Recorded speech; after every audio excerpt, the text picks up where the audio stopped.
round one against Power? Yeah, I thought the round one game was a cracking contest. Obviously, Port Adelaide leading at half time, so we were really happy with the way the group responded after half time, and probably demonstrated that the pre-season has got them in good shape, that they're fit. So yeah, anytime you win round one, you're wrapped, because as we know, it's a very short season, so you want to get off the mark. I know last week you said that you didn't expect a repeat of last year. Was there anything that surprised you out of Port? From Port Adelaide's perspective, not really. No, we knew they had a fair bit of talent ahead of the ball, so that they were going to score at some point, But I thought our defence actually held up really well. I think it was inside 50 was about even, and they held them to 4 goals off 37 entries. So we were wrapped, but no, it was as expected, really. Any changes ahead of the Tigers tomorrow? Yeah, so we'll have a look at the team tonight. Clearly, the weather could be a factor.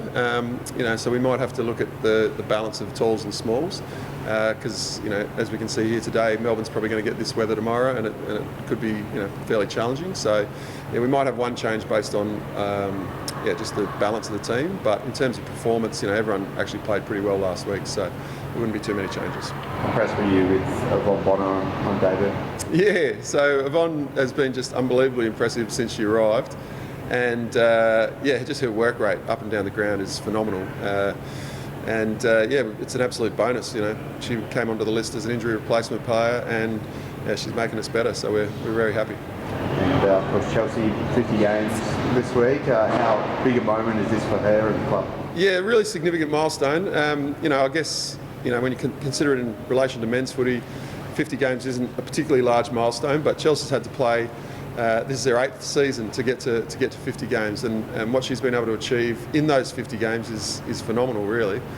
So we're immensely proud of her and the contribution she's made to our club and to AFLW more broadly. So hopefully we can go about the game in the right manner and let her celebrate a good win on her milestone match. As you mentioned, 50 games in a shorter competition is probably a bigger milestone. What do you guys do to sort of celebrate that? Yeah, no, we certainly acknowledge the 50-game players, and there's some presentations from the club with regard to plaques and so forth. We get their families to attend the game. And in Chelsea's case, she's got family in WA, so they're all making the trek across the country, which is great. It's just it's important, particularly in these early years. As time goes on, as the length of the season increases, then that milestone marker may change. But at the moment, to play eight seasons and to be the captain of your club for the whole period of your existence is remarkable. So yeah, we want to make sure it's a good day for Chelsea. With the wet conditions, does that suit you guys more so, or what have you seen from Richmond? No, well, Richmond played an outstanding game round one, and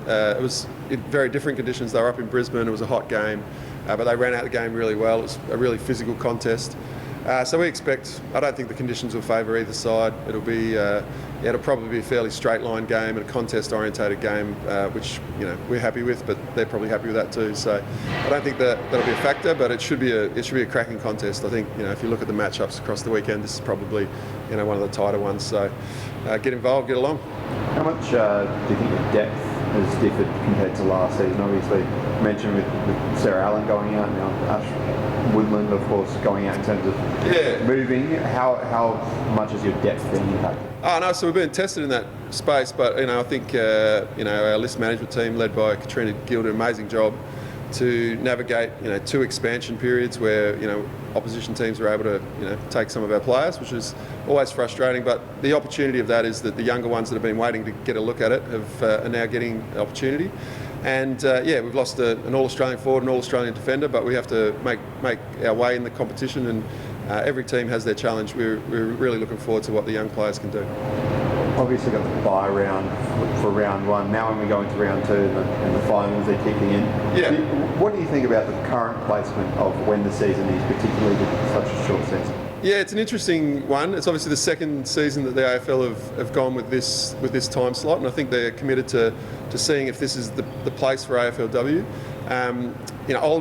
When the weather's like it is today, I always think, geez, I didn't mind playing in summer, but But ultimately, what we are seeing is that the product itself, like the game itself, AFLW, if you look at the standard from season 1 to season 8 now, it's just through the roof in terms of the quality that's being put out there. And so now the challenge for the league and for broadcasters is to try and maximise the eyeballs, because it's a great product, and we want to have as many people tuning in and attending as we possibly can, and whether that's in this time slot or another one. I think ultimately the responsibility of the clubs is just to make sure that the product is really, really good, and that's what we're focused on.